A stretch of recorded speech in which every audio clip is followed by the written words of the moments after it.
Oh, the devastation of Typhoon Haiyan did not just expose the shortcomings of the country's emergency disaster response system. It also showed the rest of the world how politics can get in the way of saving lives. Channel News Asia's Timothy Go explains.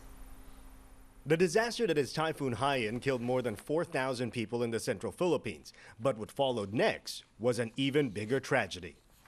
Are they really a disaster management group or are they a media management group? Because the impression I got in Manila is that they're trying to downplay the entire disaster. And if that's the attitude, I think the stories are true, that in the first 6 days, nothing much happened. Sure, there were logistical challenges to overcome, but there was also something going on behind the scenes unique to the Philippines. Survivors in Tacloban were not just victims of the super typhoon and the unexpected storm surge. They were also victims of an overwhelmed government and the deadly game of Philippine politics, where a disaster is seen as an opportunity for grandstanding and political posturing. Though finger-pointing is counterproductive, the Philippine President Benigno Aquino was first to blame Tacloban's mayor for not preparing his people for the storm. Tacloban's mayor Alfred Romualdez is not a political ally, and he belongs to the family of the president's political foe. At least the president should have been above it all.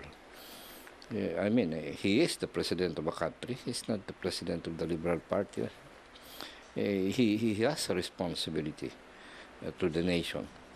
And part of that responsibility means that there's no distinguishing between a political foe or friend.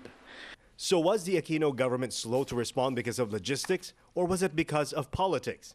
Mr. Casiple says the government had all the intentions to showcase that it is on top of the situation even before the storm hit. Local and international media were even flown in so we can see and report the Philippine government in action. Except this time around, it backfired badly. What they saw was a government overwhelmed and helpless in helping those who need help the most.